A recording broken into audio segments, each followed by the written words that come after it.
Welcome to Solicited Advice to Live Your Best Life. I'm your host, Kate Hess. You're in the right place if you're tired of feeling stressed, anxious, and overwhelmed, or if your critical inner voice is the loudest voice in your head. Join me each week for actionable, healthful, and healing habits based in mental and emotional hygiene practices to help you turn your self-criticism into self-love. And along the way, bring more freedom, serenity, resilience, and joy into your life. I'm a mental and emotional hygiene coach, and I'm thrilled to join you each week to answer your questions and help you live your best life. Thank you so much for joining me today for another episode of Solicited Advice to Live Your Best Life. Today's questioner asks, I can't figure out how to get my emotions under control. I'll get really sad or frustrated, angry or disappointed, and I just can't seem to shake the feeling. It will stick with me for hours, days, sometimes even weeks. What can I do to stop feeling so out of control? I came across a note in my Yoga Sutra journal today, and it felt like it was a sign I should be answering this question today.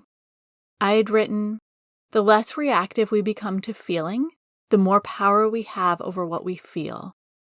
It was entered as an afterthought over 3 years ago. I'm not sure if it was my own spark of insight or a quote from somebody during my yoga teacher training. If you remember saying this, please let me know so I can give you appropriate credit. Today's questioner asks about controlling their emotions, and while I'll be offering a number of tools and techniques to help you take control of your emotional state, I want to be clear that we are not talking about banishing emotions. Instead, we're working to allow the emotions to arise and experience them without the strong reaction which makes us feel as though we've lost control. In keeping with what's becoming a running theme, so many of these things are so much easier to say than to do.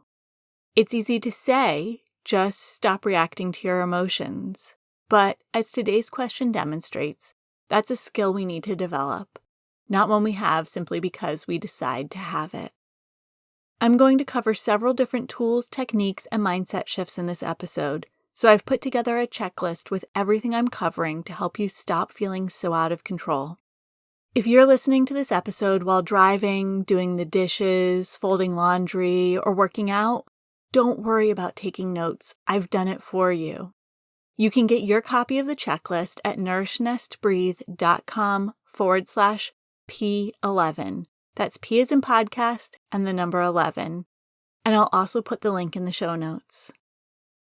I also want to note that today I'll be offering advice on how to respond in a triage situation, once your emotions are already running the show.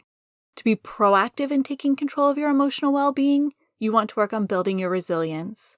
I've talked about that a number of times in past podcasts, but a great place to start is with self-care, and I'll add a link to my free self-care toolkit in the show notes. When we're feeling big feelings, it can be hard to focus on anything else. So the very first step is to calm down your nervous system. We've covered the audible exhale in several previous episodes, and it would be a great tool to use in this situation. But since we've already talked about it a few times, today I want to share another tool to help you shift out of the sympathetic nervous system, your fight, flight, or freeze response, and into the parasympathetic nervous system, your rest and digest state. In episode 8, I talked about why making this shift is so important. It helps to calm your body and mind and allows you to bring the logic and reasoning centers in your brain back online. If you imagine your emotions are driving a car recklessly and out of control, calming your nervous system is like adding a brake to the passenger side of the car, just like in driver's ed, giving you a chance to slow the speeding car down a little. A great way to do this is to bring your attention fully back into the present moment, and I love to use the mindful moment technique to do this. Just like the audible exhale, it only takes a minute or two, but it can bring about a powerful mental and emotional shift. The mindful moment is simply noticing the world around you with all 5 senses. You can pick a specific object or focus on a general area. I love doing this exercise with a cup of tea, a piece of chocolate, or while looking out into my backyard. Take a moment and focus in on what you've selected and notice, what does it smell like? What does it sound like? How does it feel? How does it taste? Or what taste can you notice in your mouth while observing it if it's not something you want to actually taste? And what does it look like? As you notice, get incredibly specific in your description. If you're using tea instead of it feeling hot, you might describe it to yourself as being at the perfect temperature to take a sip while still being hot enough to fully warm your insides. Work through each sense in turn. And once you've finished, check back in and see if you've been able to gain a little more perspective, distance, or control over your emotional state. You are not your emotions. Take a moment and think about how you talk about your emotions. When we say things like, "I'm sad," we've turned the emotion into a part of our identity. However, if we say, "I'm feeling sad," instead, we've identified the emotion as a temporary state we are experiencing. And while the addition of that one word might seem small, the impact is huge. Instead of feeling like sadness is part of our personality, we've turned it into something that will pass. Think back on your life. Over the years, you've felt countless emotions. They've come and they've gone. You've been happy, scared, excited, sad, frustrated, elated, and so much more. The current emotions you're feeling are no different, and it's powerful to use words that help reflect that reality. Simply shifting the way we talk about our emotions can help to release some of the control they seem to have as we begin to regard them as a transient state of being instead of a permanent way of life. Often when our emotions take control, we're running on autopilot. This happens to me a lot when I'm overtired or overhungry. My body is solely focused on getting my most pressing physical needs met.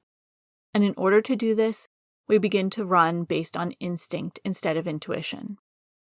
Our instinct is driven by the amygdala. You might remember me mentioning it in the past. The amygdala is the fear center of our brain. It works hard to keep us safe by seeking and preparing to respond to danger. Our intuition, on the other hand, is a deep knowing. It's separate from our fear, and its sole purpose is to help us live our best lives. If you missed episode 7 of the podcast, I talked all about the science behind your intuition. You can check it out at nourishnestbreathe.com/P7. That's P as in podcast and the number 7. For now, think about your brain like a computer set up to dual boot. You can run 2 different operating systems on it, switching back and forth to the one you need at any given time.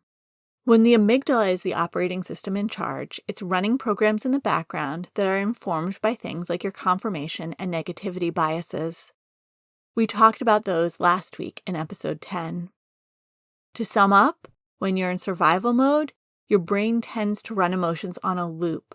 So if you feel like you can't control your emotions, chances are it's because your amygdala has defaulted to basic emotional states designed to help keep you safe. In order to take back conscious control of your emotions, you need to switch to the other operating system and begin to run on intuition instead of instinct. Our intuition is often drowned out by the voice of our instinct, but when we learn to distinguish between the two, we can take steps to calm our instinct while tuning into our intuition. A great way to help you shift out of instinctive reaction and into quiet intuition is to calm your nervous system. Again, go back to the audible exhale, the mindful moment, or any other technique you love to help you shift out of the sympathetic and into the parasympathetic nervous system state, out of your fight, flight, or freeze response, and into rest and digest. Another fantastic tool for helping boot up the intuition operating system is to get curious. Start by discovering the distinct voice of your intuition and tuning into the messages it offers. Then ask your intuition, why am I experiencing this emotion? What lesson does it have to offer? Adam is deliberate in choosing his words. Sometimes I get impatient and interrupt him. It's a habit neither of us are particularly fond of. After I interrupt him, I often feel guilty. But when I get curious, I recognize the guilt is nudging me to remember to be a little more patient the next time he pauses to choose his words. Understanding the lesson helps release the regret. Getting curious isn't about judging. It isn't about placing value, good or bad, on something. It's simply about asking why. I love how curious little kids are. They'll ask you why 1,000,000 times, trying to understand why you've said or done something, or why the world is the way it is. Consider tapping into your inner little kid with pure, innocent curiosity. Start asking yourself, why? Why are you experiencing this emotion? Why now? Why so persistently? And what can you shift or change to allow the emotion to release? If you need more help connecting to and working with your intuition, check out my Intuition 101 course. I'll add a link in the show notes below. And for podcast listeners, I'm offering 25% off the course with code PODCAST. If you're finding the answer to getting curious keeps popping up as because, it's time to start questioning the story behind the emotion.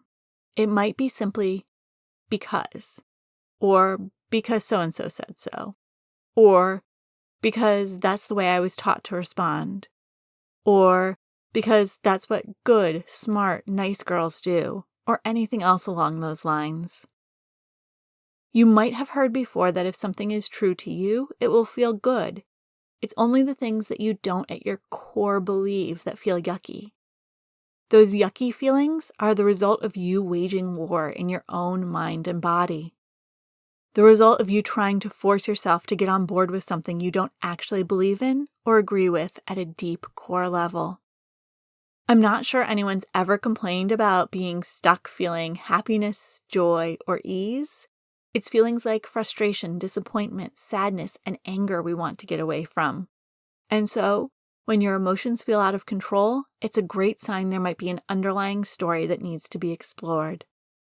Continue the theme of getting curious. Ask yourself if you truly believe the story that seems to be behind this emotion. Can you find evidence, or have you had experiences that demonstrate it isn't necessarily true? Can you imagine yourself in a world in which it isn't true? Picture living in that world in which it isn't true. How does that feel? Again, it might not be as simple as deciding you no longer believe in a deeply ingrained story, but questioning the belief is a powerful tool in, again, stepping on the brake in the car and slowing down the runaway emotions. You might be starting to realize that even the uncomfortable emotions are showing up for a reason. They're offering insight, guidance, and showing us areas where we can heal, learn, and grow. They are not popping into our lives simply to torment us. When we try to shove these emotions down into a dark corner where we don't have to think about or listen to them, they start shouting louder to get our attention. They are showing up for a purpose, and if we continue to ignore them, they will continue to shout louder, trying to make sure we know why they are there. So another important step in taking control of your emotions is to recognize and honor them. If you're feeling sad, thank the sadness for showing up to help you with whatever you've identified as the why behind it. Or you can simply thank the sadness for allowing you to have a perspective on how sweet joy can be. Sometimes the emotions simply need to be seen and honored in order for them to begin to slow down and move to the side, still present, but not dominating your thoughts and feelings. And when you pair that acknowledgement with action taken on the message they came to share, that's a powerful step away from reactivity. Another powerful tool is noticing the similarity between shadow and light emotions. Imagine your heart rate accelerates, your breathing speeds up, you feel restless, and your stomach is turning somersaults. What emotion are you feeling? I'm guessing you might have answered one of two emotions, either excited or anxious. If you picked one of those two, take a moment and think if the physical experiences could also match the emotion you didn't choose. Again, that's an accelerated heart rate, rapid breathing, a feeling of restlessness, and your stomach turning somersaults. I've been playing with anxiety and excitement lately. One of the emotions that pops up for me a lot is anxiety. But when it arises, I've been asking myself, is this really anxiety? Or could I simply be feeling excitement about something? They both feel really similar in my body. Could I be mistaking excitement for anxiety? And the beauty of asking these questions is I get to consciously step into the driver's seat and decide if I'm feeling anxious or if I'm feeling excitement. Often the emotions we'd rather not experience are referred to as shadow emotions. They're the ones we try to push into the dark corners and ignore. The emotions we'd like to experience are often called light emotions. They're the ones we want to put out on full display. Most things in life have both a shadow and a light side, and our emotions are no different. Consider the shadow emotions you tend to experience. Anything you'd rather not be experiencing and wish you could banish with a magic wand. Now consider what the light side of that emotion might be. What other emotion might feel the same in your body? A few examples are anxiety and excitement, anger and courage, or frustration and anticipation. Being able to reframe the physical manifestations for what we're experiencing is another great way to begin to slow down the emotional reactivity and gently press your foot on the brake. The next time it feels like your emotions are running the show, start by calming your nervous system with the audible exhale or mindful moment. Next, acknowledge the emotion and get curious. What lesson is it trying to offer? How can you take action on that lesson? And ask yourself if perhaps you can reframe the emotion to see the flip side of it. We've covered a lot of tools and techniques in this episode. Don't forget, I've put it all together for you in a free checklist you can download at nourishnesttbreathe.com/P11. That's P as in podcast and the number 11. Use the checklist to pick the tools, techniques, or mindset shifts that resonate most strongly with you and the current situation. Thank you so much for joining me today for this episode. Please hit subscribe wherever you receive podcasts. If you've got a question that you'd love to hear addressed on a future episode, please submit it using the form on my website at nourishnesttbreathe.com/podcast. I'll include that link in the show notes. And remember, living your best life isn't about changing your life. It's about changing the way you show up for your life. Thank you so much for joining me for this episode of Solicited Advice to Live Your Best Life. If you enjoyed this episode, please take a moment to leave a rating and review wherever you subscribe to your podcasts. Your rating and review makes it possible for other people just like you to discover this podcast. And don't forget to check out all of my free resources at nourishnesttbreathe.com/resources. I'm sending you a great big hug. You've got this.